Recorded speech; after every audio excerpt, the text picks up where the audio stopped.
just did.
What is it about riding a bike that is so liberating?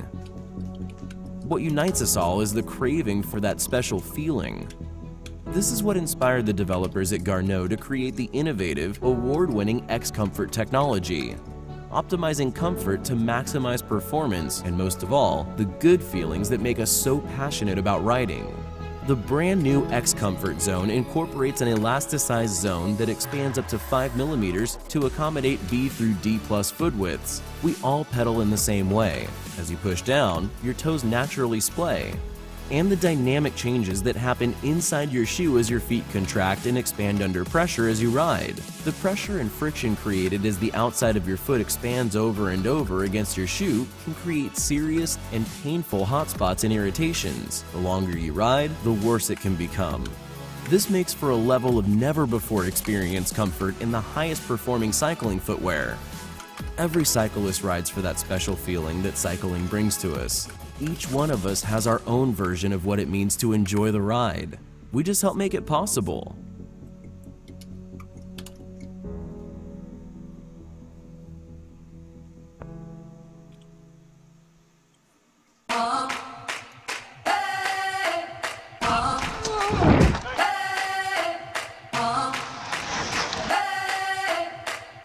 Go down the road. Alright? Don't throw your arms in the air. Don't do anything crazy. No random shit, okay?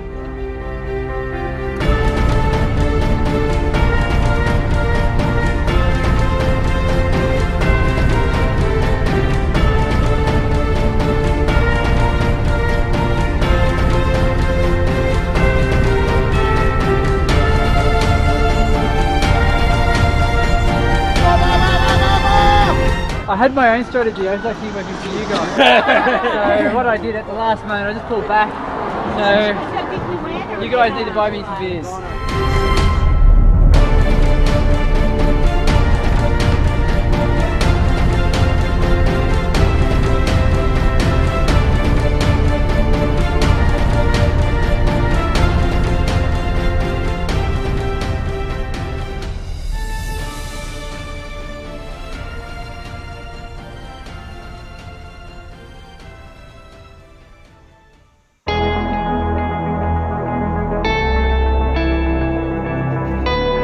Esports. We love to play. Since the 1980s, video games and competitive gameplay have been part of our Western culture. The video arcade, the Atari, Nintendo, PlayStation, even PC gaming are all part of this rich cultural lineage of play. We play ourselves, we watch, we even compete. What makes an esport? Well, any individual or team game that can be played on a level playing field in competition, whether that's live or online. Still alive! Charm's gonna let him. Is he gonna be able to walk away? Baker is still running, still damaging him. There's another time, and expression goes down. While there are half a dozen top-tier esports, more than 100 different titles are being played competitively around the world. Esports break all boundaries. They're played by men and women across cultures and can be played on consoles, PCs, and even mobile devices. Esports are truly a world sport. Over the last decade, we've seen interest, broadcasting, and live events eclipse those of their traditional sport counterparts. Esports are a massive draw. We love to watch them live, and we love to watch them stream. For people under 30, video games are the most popular media industry in the world, more popular than television, music, or movies. But competitive video game play is not just something we do, it's something we watch. In 2016, more people watched the League of Legends Championships than the World Series, the NBA Championships, or the Stanley Cup playoffs. That makes the top 3 sporting events in the World Cup, the Super Bowl, and a video game competition. Esports are the sport of the rising generation. Talented players, broadcasters, and managers are filling every level from professional, now to collegiate, high school, and even Pee-wee. To many, esports is the biggest world they've never heard of. But to millennials, it's the future of competition, of broadcasting, and of sport. But not the distant future, the future of today. This is esports.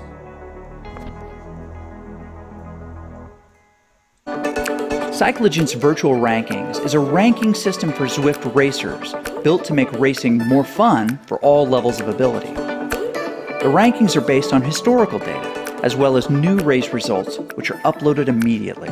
Racers are divided into divisions, and points are distributed based on the strength of the field in the race. Terms are separated into months, quarters, years, and lifetime. And at the end of each term, racers are able to be promoted to a new division. High-scoring elite racers are also automatically under consideration to participate in a CVR World Cup event.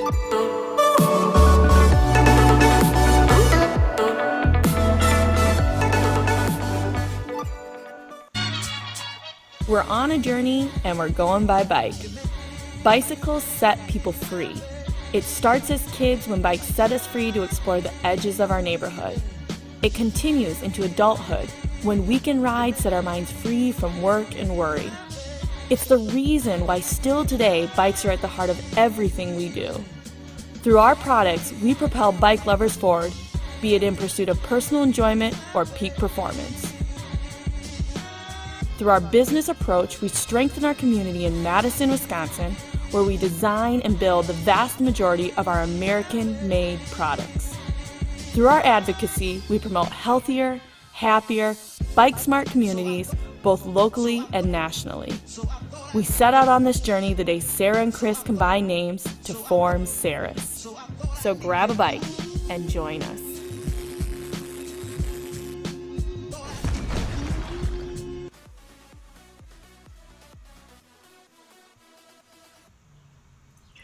All right, welcome to Zone D, CVR World Cup Spring Season, race number 6. And we are in the gate here. We've got a number of folks logging in, and I expect to see a pretty exciting race today.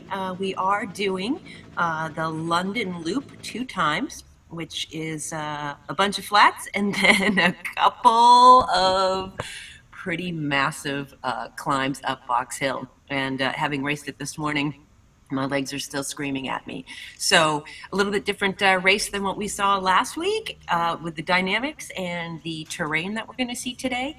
And this is looking good. We've already got Vujasin, we've got Christensen, Buchholz, and Roca. We've got some of the usual suspects, and I know more will be joining us here. And I think we've got Frank on the line as well. Frank, are you with me? Maybe not I am, yet. but I'm going to be busy for about 5 or 10 minutes. All right, I will take it, and you can join back in when you're ready. So just about 3 minutes to go to this live CVR Zone D race. This is on Zwift. It is a real bicycle race that's being taken place on trainers. So if you are unfamiliar with Zwift, that is people at home are playing this video game connected to smart trainers, which are basically their video game controllers that are driving them through the virtual world. And the efforts are real, and the avatars are just a representation of the blood, sweat, and tears that they are expending. And you'll be able to see all of that blood, sweat, and tears as we go to some of our live streamers throughout the race. So right now, I'm not in the pen. So when we go back in the pen, I can help do the countdown. There we go, 2:30 to go, and hopefully we'll see some of those fireworks that we saw last week. Last week we saw Becker and Vujasin just doing massive attacks off the front. We saw Plujmers dancing in the background. I don't know if Becker was working for him. I think we decided that yes, even if that was true or not, we just decided we would just go with it. I did get some more information on some of the racers. I did do a post to try to have a little continuity and to learn a little bit more about the people behind the avatar here, because they are real people and they do other things besides racing game. Some people are chefs, some people are gardens, some people are mountain bike racers. So a really Ironman, elite athletes. So they have quite a range of diversity here. So coming out of the gate, one thing that we know is that power-ups are not able to be used in the game, in the race proper. We're in the starting gate. We have a little bit of a race lead up before we hit the loop proper, and we'll go into the archway. And usually in game, when you pass the archway, you will get a power-up. It can theoretically just make you lighter so that the algorithms will move you faster. You can have a draft here where you can see our little icons there. So if you notice, those will drop down on top of the avatars as they race into the game. You can use those power-ups if they rode around a little bit beforehand. They can use those power-ups right before they get to the gate, and sometimes we'll see those drop before, just as that manic comes out of the gate. People are using everything they can to keep in that pack, and those little power-ups can be an advantage. So but once we're in the race proper, when they go under the banner, they will not be able to retrieve another power-up, so they're kind of on their own. And then of course, like today, I would have liked the feather on Box Hill. About 6 minutes in, the second time around, my legs just did not comply. So let's see who's bringing what today. We're about 15 seconds. It's going to be fast and furious out of the gate. It's always really exciting to see. Most of these guys, Kopse, Plujmers, Christensen, these guys are all, it's just how much red we're going to see. So here we go. In 3 seconds, 2, and they're off. All right, here we go. All right, you can see on the right-hand side all of the names of the riders here as they are taking off. You can see the peloton. You can see a couple of those power-ups being dropped. We've got Roca, we've got Christensen.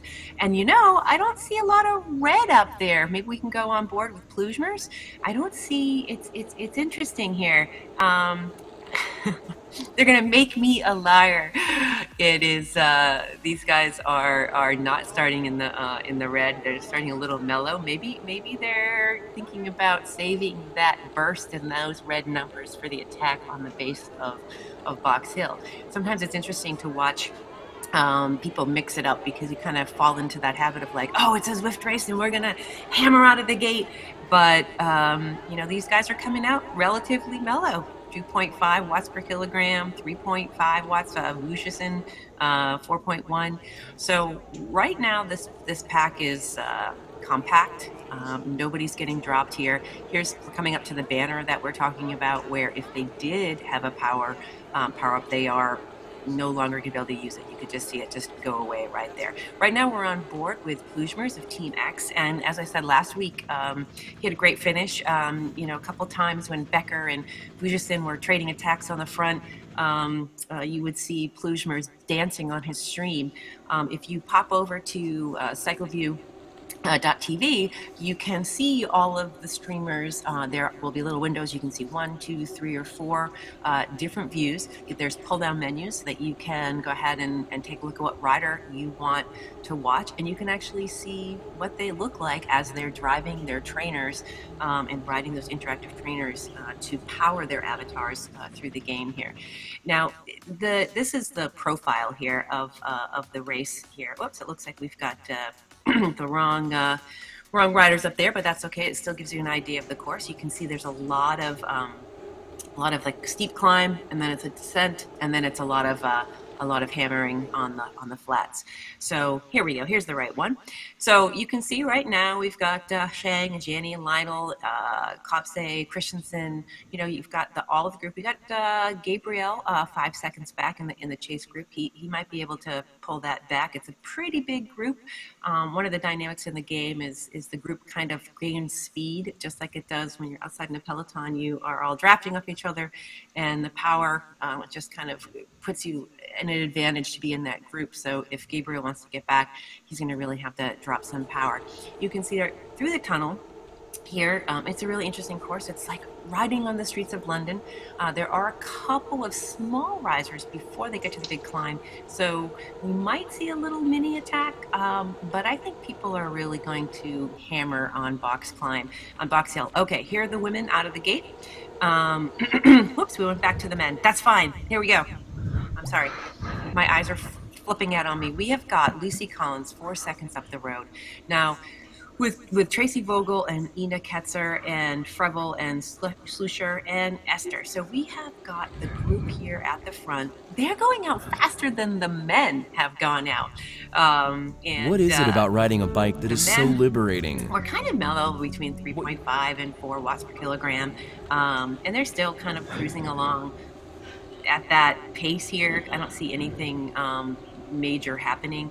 They'll ride on this Thames Road for a little bit along the river, and then they'll make a left-hand turn, and they'll start to get into the point where we're going to start to see some things happen, but a little bit before the hill. Maybe we can go back to the women and see, just to get a little bit more. There we go. Tracy Vogel on the helicopter cam here. Now, Tracy, last week, she's one of the Vixen riders. I think she's racing in the B bracket. And so the way that the brackets go are the A brackets are the folks that are vying for points to win a spot to be invited to the CVR World Cup, which our next CVR World Cup race will be on June 24th, 25th in Vancouver, British Columbia. So Tracy is actually racing in the B bracket, which means she's out of consideration for the A bracket, but she has been racing neck and neck with these A ladies. So, one of the things I think that she should do, which is okay in the league to do, is to race a category up. So she can, she's going to be, as far as I can tell from the league, she is going to take the B win if she continues on this trajectory, and which is really exciting for her.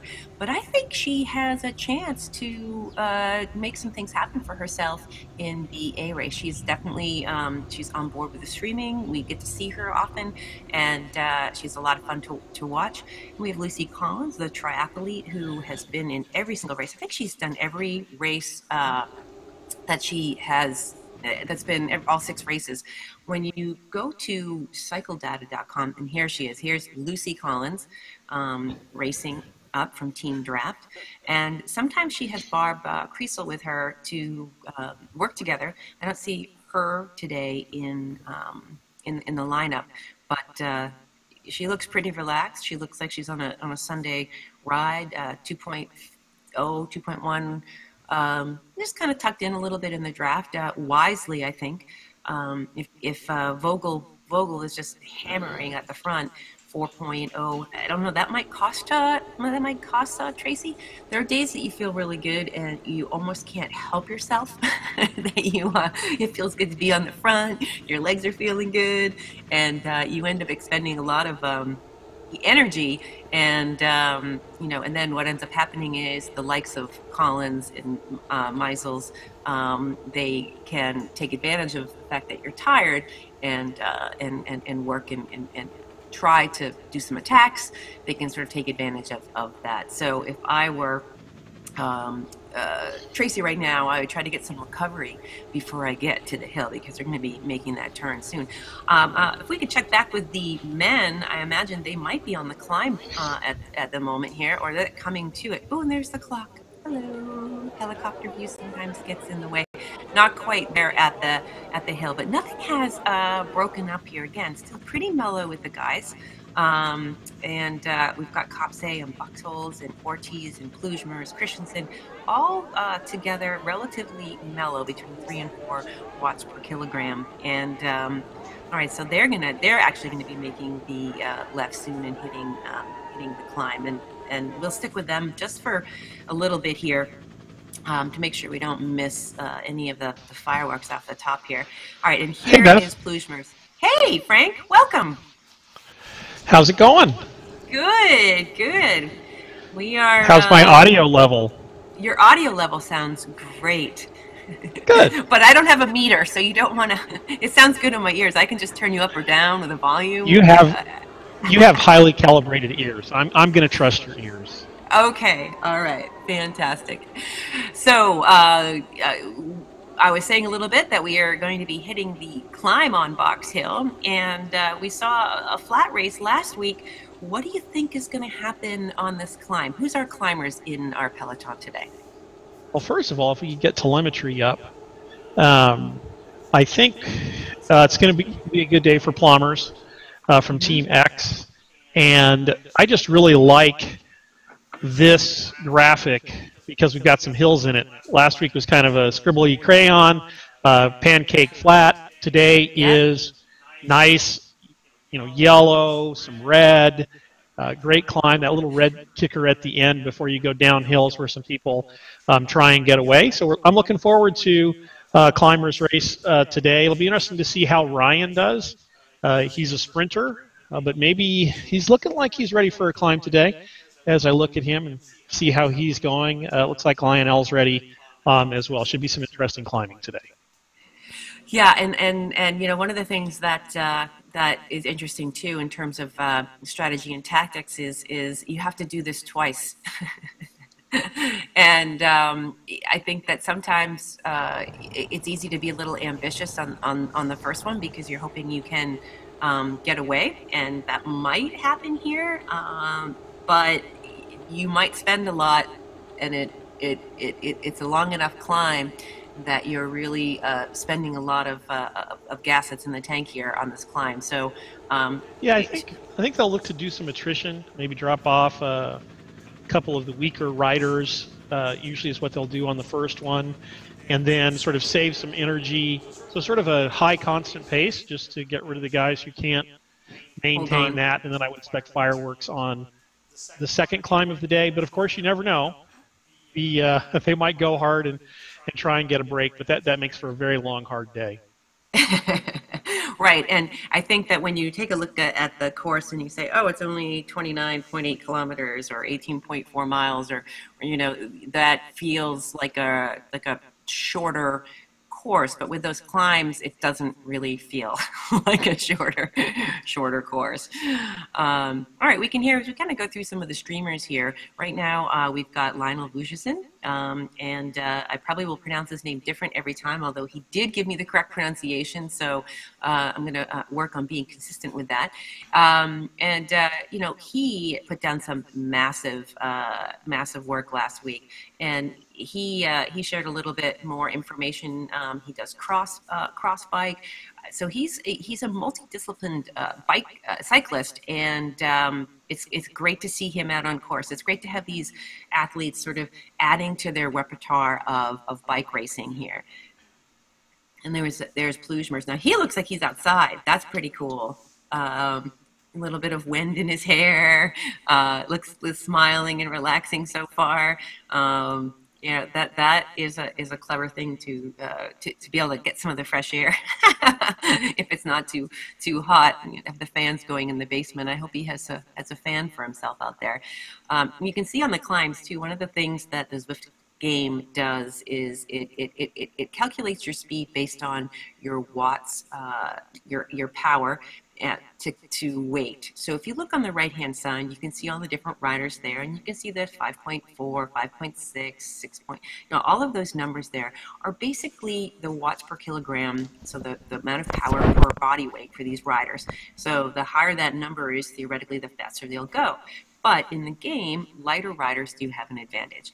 And, Ryan Christensen is certainly not a large person, but his power comes in bursts. He's incredibly strong. He can sprint massively, but this climb requires a different type of power. And here's Kopse.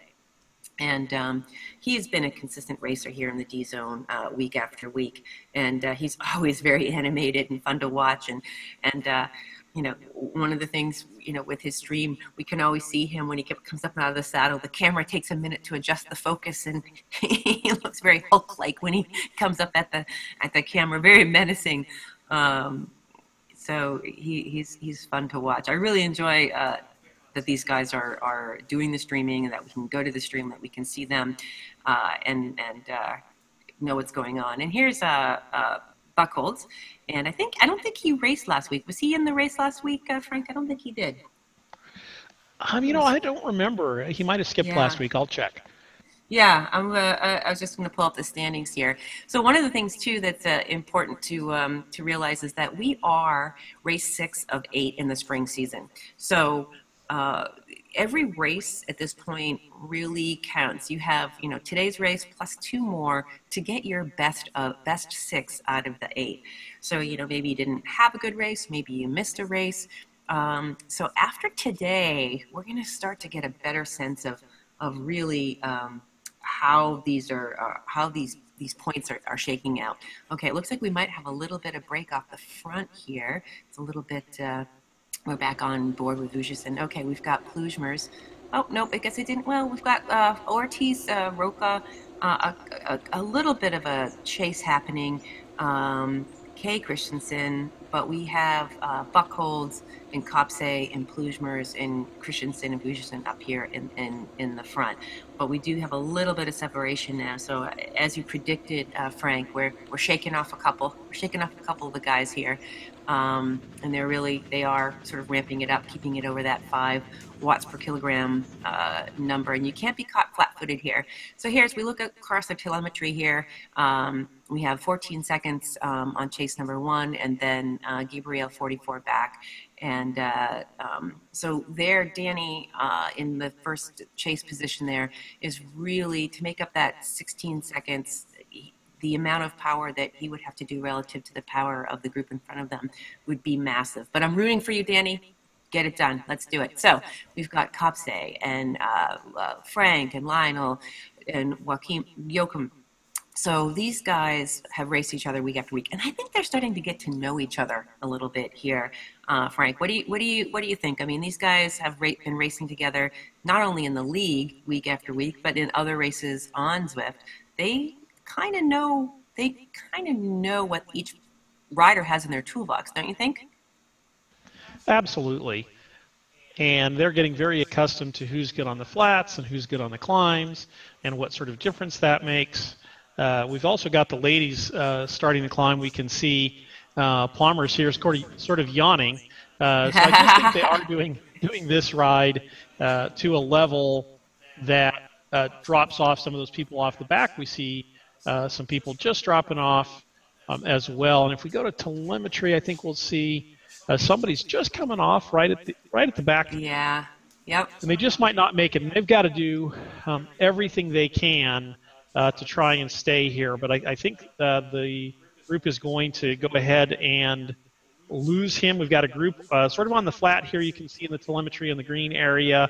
You got a group of at least 5 guys who are going to sort of pull away, then they're going to go up that little climb, and they will lose that last individual, who is a good sprinter, by the way. So they definitely want to lose him.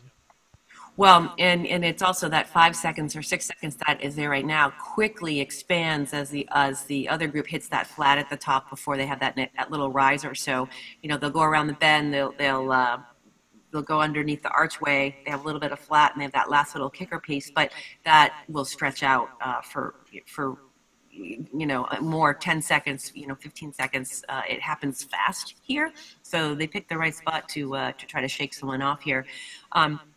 Let's see who comes across. It's always fun to see. And then we're on board with Ryan Christensen. He still looks pretty relaxed. Lionel Vujasin. Lots of confetti there on the right-hand side where you see all the confetti flying. Those are PRs for 30 days. And you can see on the left-hand side the relative time. So we had 6:10 for the fastest time for the men at Box Hill. All right, now we are on board with Esther. Esther measles right now 3.4 watts per kilogram. We've got Frevel, Ketzer, Vogel, Collins, and then back 17 seconds is Slusher and Cuthbertson and Kuntz. So a little bit of a separation here, chase group with the women here. And here's Ina Ketzer. Ina did, when I was looking for some information, I did get some more information on her. She is from Germany, which we did know. She started cycling back in the 90s, and she's a 6-time Ironman finisher, and she's been just involved in the sport for a long time as a triathlete, as well as sort of a long distance cyclist. She loves hills. She's only 52 kilograms, so she has some advantage here on the climb. And you know, she has been right at the front of every one of these races all 6 weeks. Last week we saw Esther. She had taken a week off and she came back, and Esther had her first win, I believe, for the D last week. And that was exciting to watch that finish. She dropped some massive sprint power, but Esther can also climb as well. All right, so here we are. We are, this is Ketzer, I believe. Sorry, can't see the name there. Okay, Roth. Okay, so now she has her game face Jennifer on. Riel.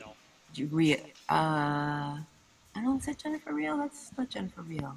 Is that a different Jennifer Riel? Okay, I'm thinking of blonde Jennifer Riel. That's what threw me. No, Jennifer Frevel, sorry. Frevel. My bad. Okay, that's okay. It just got cut off the side of the screen. I couldn't see it. So we have seen her in stream, in game before, and I would say that she always looks the most focused and most composed. She's really fun to watch because she does not, you know, seem to have a poker tell. You know, one of the things about that I've noticed when I'm streaming, I've been told by certain people like Frank that he can tell when I'm taking on some water, and so I'm trying to like work on that game face, and it looks like Frevel's mastered it here. She's focused and strong, and so now here's the, we love Esther, biggest smile on the peloton. She will drop you like a hot potato and smile, and you'll cheer her on as you eat her dust. She's serious and fun to watch, very animated. And you know, last week her sprint was ridiculous, and we'll see how much this hill beats her up. At 3.4 watts per kilogram, I don't feel like this hill is really doing anything to her legs for the sprint just yet. She's almost, I feel like at that, she's almost in conservation mode. But if she pushes that 4.4, if they make her do that, that might have her dip into the well a little bit. And there's Ina again.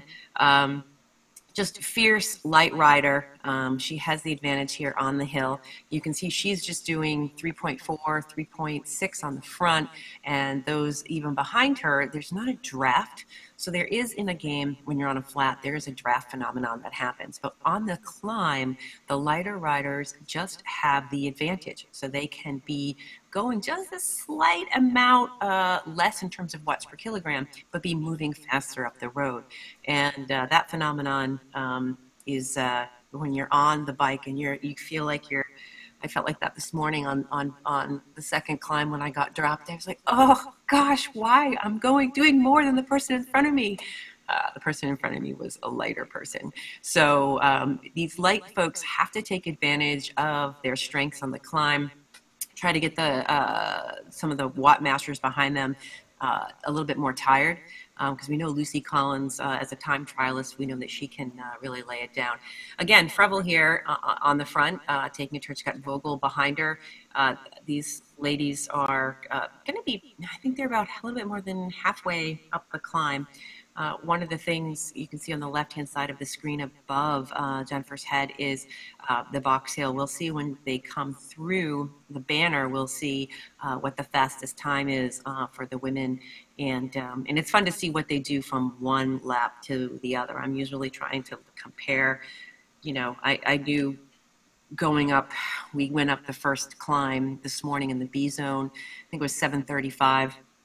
A bunch of PRs were set, 30-day PRs were set, and at 7:35, I knew that I didn't have a chance to repeat that, but I couldn't afford to get dropped on the first lap, so I spent it up front. So here we are, back on board with Ina, and she's still looking strong and steady. You can see too in the game interface on the upper left-hand corner the watts. The cadence there, right now she's 86 RPM, relatively low heart rate, 144 beats per minute. When you're in the game and you're racing, racers can click around and with the other riders and see what they're doing in terms of heart rate. But that feels to me relatively mellow heart rate to be coming up, as opposed to like if we were on board with Esther. I wonder what Esther's heart rate would be. We've got 143 for Ina. Esther's 176, and she's coming up here to the banner.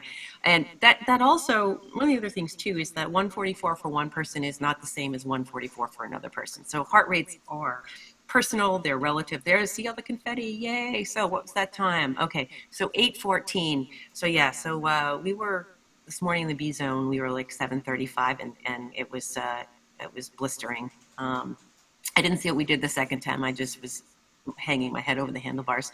But you can see, Esther is at a little bit of higher heart rate, so is Frevel.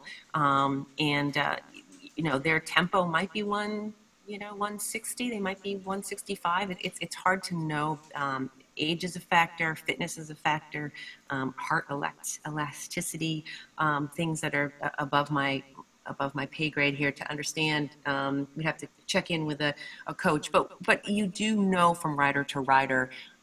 You can say like, oh, okay, I know this rider is on the ropes at 178, or I know another rider's on the ropes at 165. So it is a helpful metric to be using to gauge attacks, to gauge what rider's doing. So we come over the rise here, and what's happening is you can see Lucy Collins keep the pedal down and Ina Ketzer keep the pedal down.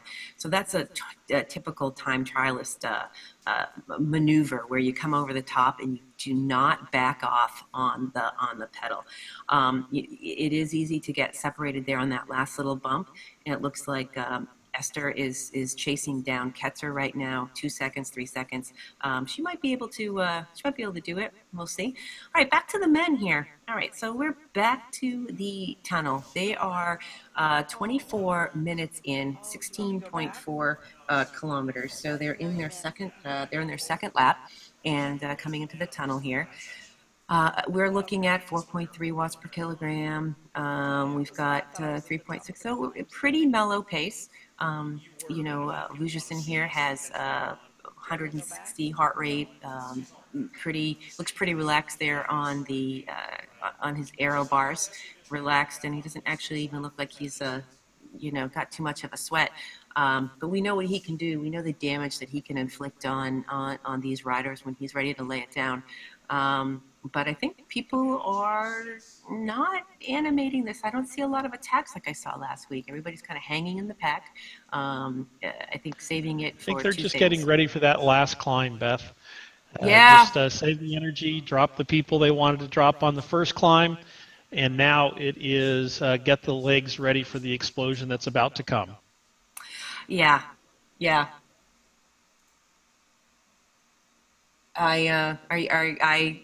Pluzmer's outside.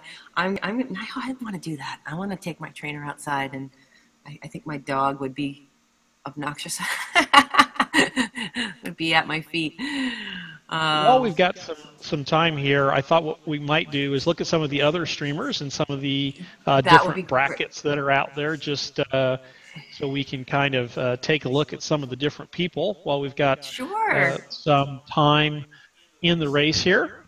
So we've got Haley here. We're on board with Haley, a B rider, and he's got the headphones on. He's looking. He's working it. Let me pull up the. Do you have your? I'm going to pull up the standings here and look at how the B riders are doing in their standings. But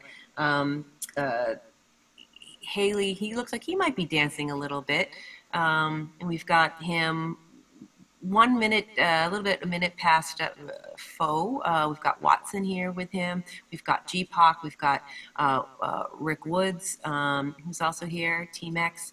So a nice little pack forming here. We've got Ryan Goldenberg. Yeah, and Ryan sent me some stuff here about himself, and he's been involved with CVR. He raced in the spring, and also he's a C rider, but he is working to become a B rider. And with his performance that he's been showing this season, I think he definitely should race up. All right, so we're back here with our A riders. We're on board with Buckholz, and he's lost the shirt. Now he's got game armor on. You can see his chest strap. For those of you who are new to Zwift or new to the Zwift racing, the heart rate monitor there around his chest is keeping track of his heartbeats. You can see that represented in the upper left-hand corner of the stream. And he's got his 130 beats per minute Sunday drive, getting ready for the climb. And here's Rick, our friend Rick Woods. All right, he's got a sharp-looking stream with that logo behind him, looking strong. He's dropping some watts here, 4.0 watts per kilogram, and he races. He's an experienced racer. He's been on Team X for how long has Rick been Team X? Years, at least a couple of years. Yeah, I was thinking he was sort of one of the first, but I didn't want to misspeak. Okay, and here we are with I think this is Sanders, and if I can see the stream's a little blurry, is he a B rider or a C rider? He is a B rider. He's a B rider as well, right above Woods. Okay, there we go. Okay, that's what I thought. Sometimes, we'll see these riders. I didn't know if we changed to another pen in this race. We are right now looking at the B riders. That is a very neat garage that he has. One of the things that if you are new to Zwift racing, these streams also feature people's pain caves. And this is he's got a nice shelf above him. He's got a little towel there. He's got some drinks. And he's looking really strong here. His cadence is up there, a little bit faster on the cadence. And he's holding strong. All right, so back on to Ryan Christensen's stream here. He's always looking like he's at work.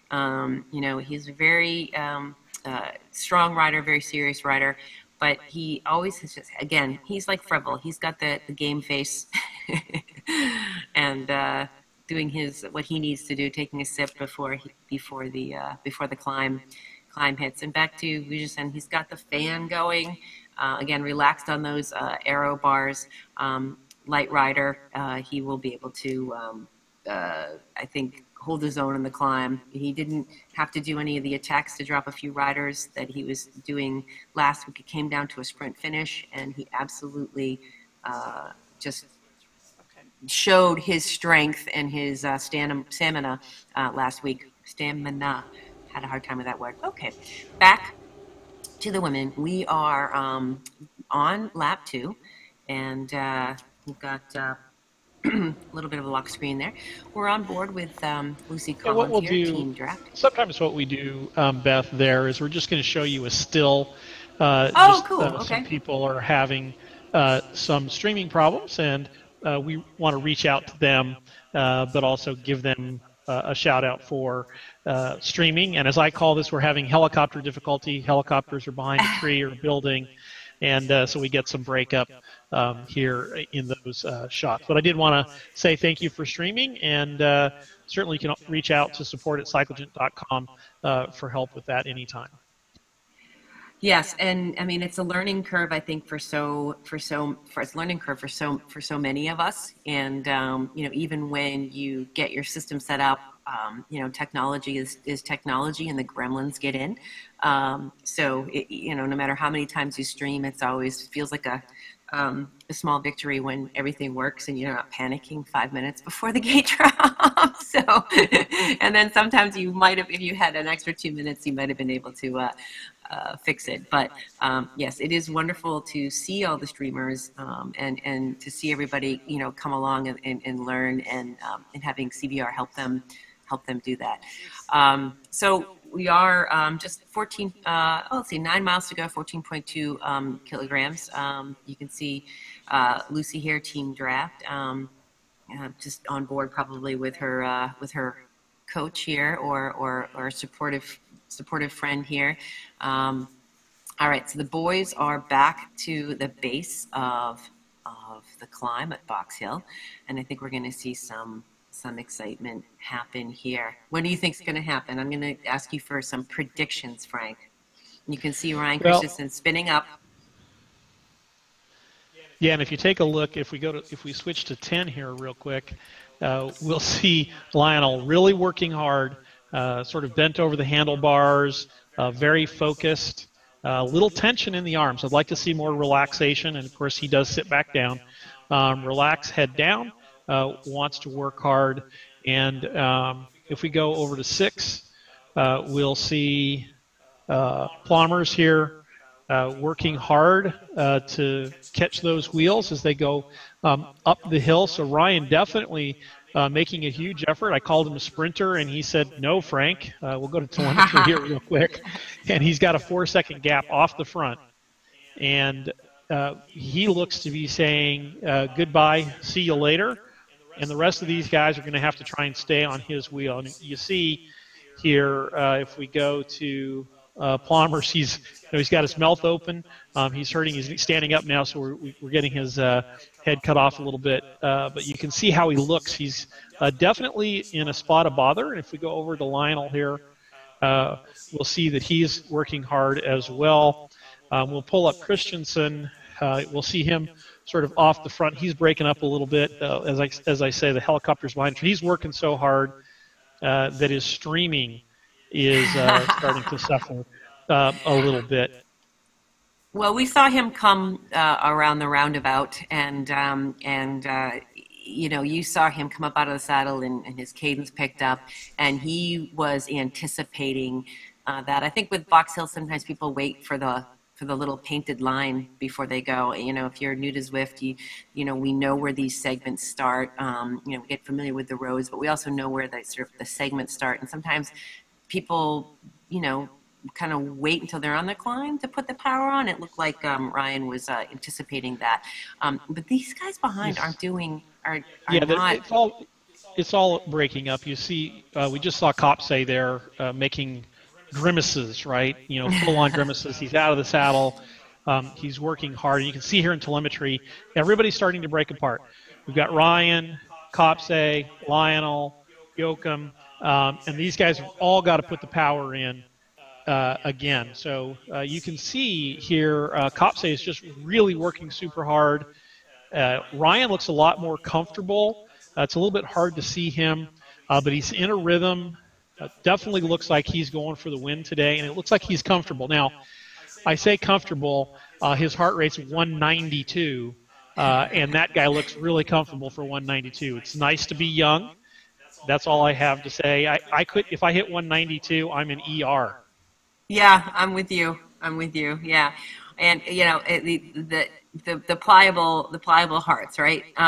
But you know, making the move, getting that gap on this hill, you know, some of the there's not like a lot of heavier folks here, but sometimes, you know, you can open up that gap going down the hill, and it just stretches out. So if you can get 5 or 6 seconds is really all you need when you come across the banner, 5 or 6 seconds to the person behind you.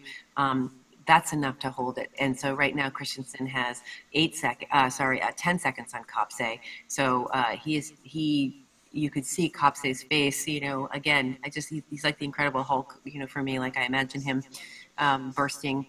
But now we're at 12 seconds. So, and then and here's Plujmers. He's not dancing today.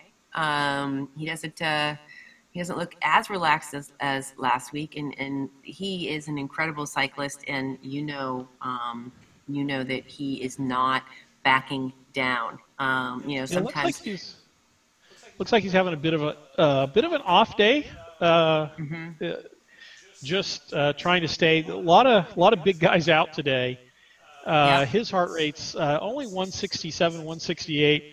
I think he beats a little bit higher, so don't know if he knows it yet, but he might be getting a cold, something like that. Sometimes you do one of these hard efforts, and you're like, oh, a cold is going to happen, and then a day or two later, a cold pops up. It kind of feels that way in terms of looking at his heart rate, or he's getting a little overtrained, a little fatigued, and you know, maybe going deep, but this is sort of that danger zone where you don't want to go too deep. Probably a couple days off the bike, or you know, real easy spins are what he's going to want to do to get some recovery as well. I'm writing all that down because that was my story today. I'm writing all that down. Nope. That's your story, and you're going to stick with it. That's my story. Well, it's one of those things too with the heart rate thing that it does actually, your resting heart rate too can tell you part of the story. So if your resting heart rate is creeping 5 or 6 beats to what it normally is, it's also an indication. But it's allergy season here in the Northeast. I don't know if it's allergy season where these guys are, but that always seems to play a little bit of a role. So here we are, Christensen. He's about to come to the banner.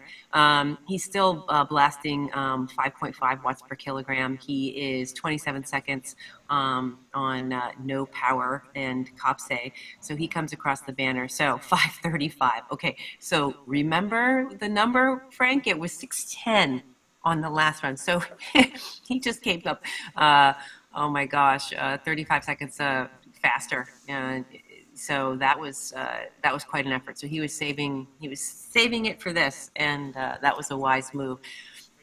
He has another little spot here to put it in the coffin.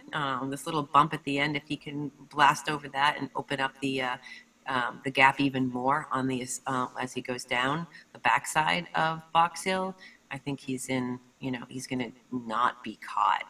But I've been surprised by people before, but he does not. Look at him. There he goes. He's like, nope. I'm going to use this little bump, and I'm going to keep the pedal down, and I'm not going to let anyone make up the time, because the people behind him 30 seconds back are hitting that flat, and they can cover more ground. So distance-wise, they can try to close it up on that flat, but it looks like it's just insurmountable. It's not going to happen here. Kopse in the red, he's in full-out sprint mode. He's over 10 watts per kilogram, and in front of him, no power, also in the red, settling back down, 6.5. So, and here he comes up over the top, Bujisen, and so he did send me some information, which I wanted to share here. He is actually a little bit about Lionel is that he works for Nike. He said that he's addicted to Instagram. So his at Lio Vujicic. So if we all want to follow him and see what he really means by being addicted to Instagram. He's taking a little break coming down the hill. You can see the gaps here. We've got Christensen 15, we've got Kopse 15 back from him, Vujicic 21 back from Kopse, and you can see there on the telemetry just sort of where they are on the climb here and on the backside of the hill here. So he's in a little bit of a drink. He looks like he's recovering. So you can. On the descent, you can let your avatar get into the super tuck mode, which we had saw one of those avatars. So we're back on with the women, and here's Esther Measles.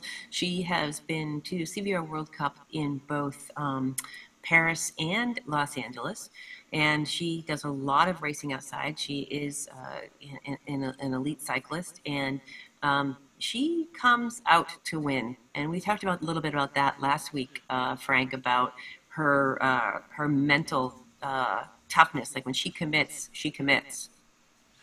Absolutely. She actually had the white jersey for at least a day, I know, out at Redlands Classic this past week. So doing very, very well, doing more and more on the road, racing as well. Obviously, races virtually as well. Has attended a couple of CVR World Cups now, I think Paris and Los Angeles, and taken home a little bit of prize money from both of those, maybe more than a little bit. Gives you a sense for how that's going as well. Yeah. Well, and it's that season too, where you're outside on the roads, and that crossover. Just because you're racing on the roads, I think people initially were like, oh, I'll do my Zwift racing in the winter, and but we're seeing people race year round. I mean, there's so many people who incorporate this into their training, into their plan, into their build up to their outside races, and also train for specifically the kind of power required in these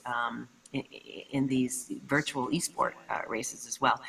Back on board with Ketzer again. Look at that game face, unchanging, steady. 220, 230. Watts, over 4.0 watts per kilogram. The cadence there, nice steady climbing cadence. And I knew this morning that I was blowing up, Frank, when I needed to get out of the saddle on the first climb. I didn't, she's just sitting in, looking pretty comfortable, pretty serious. And here's Lucy, our triathlete. She gets a little bit animated when she is trying to dig in and find that extra power when she comes up out of the saddle, and her riding style is different than what you see with Esther here. So I think these guys came across the first box hill. I said I'd make a note of it, but I think it was 8:35 or 8:25.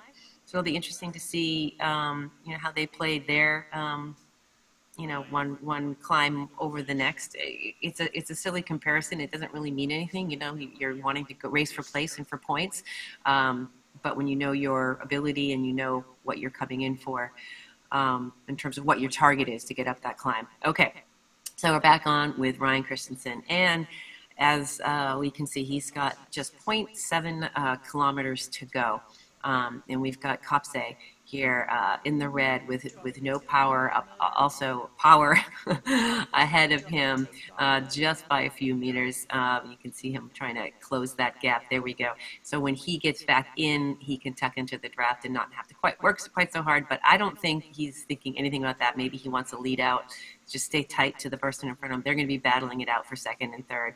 Ryan's going to come across the line here. I think this is the 300-meter banner. 300 meters. And he's pushing 6 watts per kilogram. He knows he's not going to get caught. But boy, would we love to see him sprint just because it's fun to watch. But he might not give it to us. And you can see some power being added back, 30 seconds back. But we'll stick with Ryan here as he comes across the line. And then we'll hop back on with Kopse. There we go. Here's Kopse sprinting it to the line. And he brings it. Oh my gosh, his power trap, 1 meter. Oh, that's too close to call. It looks like Christensen, Kopse, and he did squeak it out there. Nice job for Kopse. And he has found himself in that position a couple times where he is sprinting for a podium spot coming in. And here comes Vujicic, and again, he looks pretty relaxed. I think when he knew he got 20 seconds back on Kopse, he didn't try to close the gap down. He's like, I'm just going to finish the race and come across the line. And you can still see Kopse there trying to. It doesn't even feel better when you stop, does it? You know that feeling, Frank? Oh yeah, no. Sometimes when you sprint like that, it takes a good long time to come back, and your legs, if you keep cycling, will come back at about 20 minutes later, where you feel good again. But it takes a long time. That was a full-on effort. We're back with the women. We're here towards the top of the climb. I think Ketzer might have had a Mechanical. A mechanical. That's what they call it. Yep. Oh, that's a because bummer. she's gone from streaming, and she's I don't see her in the game anymore either. I don't see her. As Yes. well. So, it's mechanicals can happen, and I think it's important to sort of, recognize that your chain can drop. You can have a dog unplug a cord. I have taped mine to the floor at this point so that feet do not unplug them. It's always wise to sort of check all your connections, and then of course we can just say internet. So it is virtual racing. There are mechanicals, and that's sort of, it happens. All right, so I did see a little slight change of expression here in Frevel's face. It was just a little bit of a lip twitch. Did you notice that, Frank? I missed it, but yeah, you had to watch I don't closely. Want to play poker with you. Yeah, I don't want to play poker with you. You're looking for those tells. Yeah, no, her nose just wrinkled up a little bit, and her lip just went, and and I'm having to look really hard to see that. If you blink, you do miss it. But I just imagine, like being on the on the road with her, and that's the kind of person that you're chasing down, and they just, it doesn't seem like they're breathing hard. It just seems like they're strong, and it's fun to watch that game face. Okay, Esther. Just serious, chugging along. And, let's talk about her durability here as an athlete, right? I mean, you were talking about her being in Redlands this week. I mean, she should probably be in recovery right now. Well, when you're an elite athlete and you are, you will go deeper. It's really about how much training you can do. And Yep. So one of the things that she's doing here is going hard. Imagine she'll take the next couple of days something a little bit easier. We see her sort of off the back a little bit here, making sure she gets back on. Now, if Esther stays with Lucy and Frevel, then what we're going to see here is a sprint. And I definitely give that to Esther as odds-on favorite. Yep. Well, we've seen her. She's proven, that she has both, climbing legs and massive sprinting power. And, I'm thinking 10, 11 watts per kilogram we've seen out of her consistently in racing, in both in the league events as well as in the live events. So we know that she can bring it. And again, you're talking about the elite athletes, and their durability is remarkable. And a lot of that is the it's physical, of course, but it's also the mental part of it that is, I think, every bit. When you give up mentally, or you dig in or commit mentally, your body tends to follow. Of course, not every day it will comply. You can't just merely want to do well. But, these athletes at this level are mentally tough. This is not an easy sport, to say the least. All right, they're coming over that last little crest here.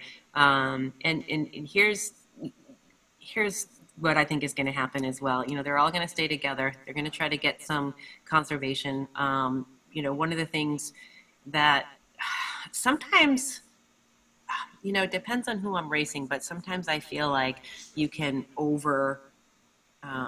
you can do two things on it going down the hill. You can work too hard, or you can work too little. Have you found that? Well, I'm always trying to work too little. That's my secret to racing. And it really is. A lot of people look at different places, but I'm not a climber. I'm not a time trialist. I'm pretty much a pure sprinter, and I can just suffer like a dog. So whenever I'm in a race, unless we're 500 meters from the end, I'm pretty much doing as little as I possibly can, to the point where other people will yell at me, get upset if I'm in a break. Very rarely will I work at all. Every once in a great while, I will be in a break that I think it makes sense to work because I'm not necessarily with any brilliant sprinters, but there might be some brilliant sprinters in the chase pack. But other than that, I am lazy until the end. Well, you know, you can use the word lazy, but we will just say that that's smart tactics, right? You know, the people who are mad that you're not working might use that word, but you know, knowing what you have and using your tool set wisely is good bike racing, right? Well, I think so, and Yeah. some different people have you know, bit different takes on how you work in terms of racing, but generally conservation of energy is the thing, because it's counterintuitive in a sense, because you're out there expending a lot of energy. Obviously, you're doing physical activity at a very, very high level. And so people get excited, they feel good, and they do a little bit more early on. But all that energy counts and at the end, whatever you've expended, you don't get back for free. So you just try and save that, you know, for the end. And if you're a time trialist, it makes a little bit more sense to try and get a break and then time trial away. But with the drafting and pack dynamics, packs are usually going to catch you. And so that's always a roll of the dice, and it's more like a lottery ticket. Not quite that bad of odds, but more closely related to that.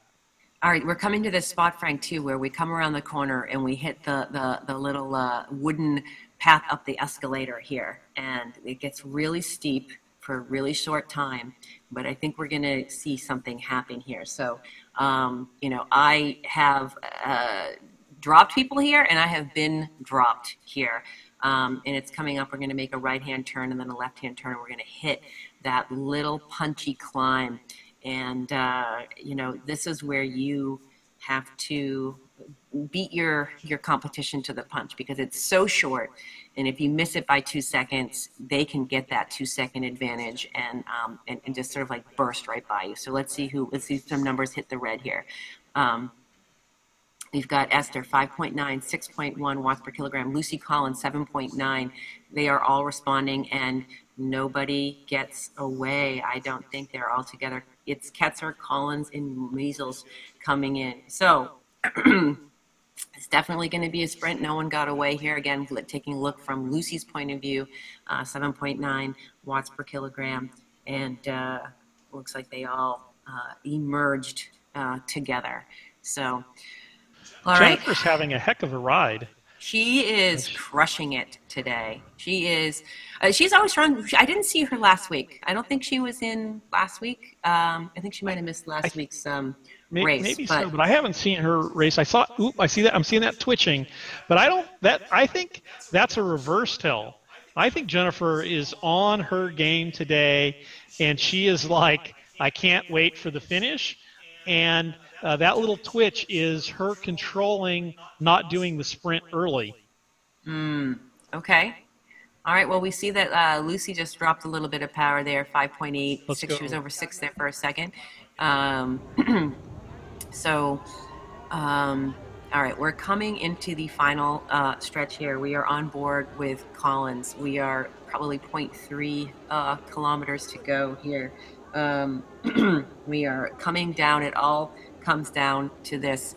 So Collins at the front, Frevel right behind her, and Measles tucked in here. We're going to come to that 300 banner. Here's where we might see things happen. We're on board. We're seeing Esther. Esther is in the front behind. She's with Lucy. Okay, so right now, just we're going to see some numbers coming right here. 200 meters to go. Nobody. Here we go. Where are we going to go? I don't see anybody bringing the big numbers right now. There it is. Lucy Collins, 10.3 watts per kilogram. And right behind her, Esther Meisels, but it's too late. Yes. I don't know. They were looking around, Frank, and Lucy dropped it. Here's a replay here. Let's take a look at that again. 300 meters to go.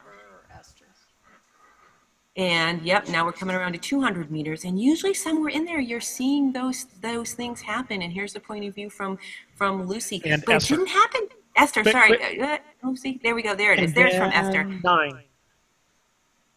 Okay, and the replay right here, back on board with Lucy. Okay, so still 4.3, 5.2 watts per kilogram, and then you see Lucy's number go to the red first. And then Meisel's just is a second or two behind her, just a beat behind her, and it's not enough no matter what the power. There's the arms in the air. Yes, she is thrilled with that result, and as she should be. So Lucy Collins is still leading the A group here in Zone D, and she's looking pretty happy about that. Look at that $1 million smile. Yeah, that was a great sprint, and her stream now she's not consuming any energy from her stream, so I think we're getting her full back here. We can see her helicopter's not behind the tree, but let's go ahead and do the replay on that. That was a very interesting sprint in the sense that, yeah, they waited and waited and waited. I'm very surprised Esther waited that long. Usually the sprinter is going to go early. And, we got down here. They're still not going at 100 meters, and you're just not going to hit full speed. Now, the only thing that I can think here, we see Lucy had more kick at the end. Yep. And so I think what we're seeing potentially here is that Esther is a sprinter. The damage was done on the climb, and she just didn't have the legs for the sprint, and Lucy did. And more of a true climber when we see her sprinting here, and she really gets all the power down into the pedals, you can see, and you see Esther in the true outdoor sprint mode as well. And outdoors, that might have made a significant difference, right? Like Esther might have been more aero there, and she might have won the sprint, but it's a little bit different. You see Lucy standing up, and great victory there. But that's different. That's one of the advantages that you can take in Zwift. But Esther's got a great road sprint there. You see she gets over the handlebars, and she has got a fierce face when it comes to the sprint. Yeah, and I mean, it did come late. The sprint did come late, and I think that one of the things, too, that you notice with the game is that if you're watching the riders on the right-hand side of the screen, you, once you see red from someone else, they've already done that 2 seconds ago. So you are already behind, and, then you put the power down, and it takes 2 seconds to go. I mean, and of course, it's at 1.2, it's at 1.7. But the idea in the theory is that you have to time it, and it's not always clear. And if she didn't go earlier, Lucy just had that punch, and that was really, she was so happy. Congratulations, Lucy. Esther is going to come back next week with a score to settle, though, Frank. That's what we're going to see. Absolutely. I think that, and, to be fair, Esther probably was a little tired after Redlands, but that takes nothing away from Lucy. Great sprint there at the end. Great tactics played. Good stuff. And Frevel. All right. Well, any parting thoughts, or are we going to just sign off and say goodbye? I think it's goodbye.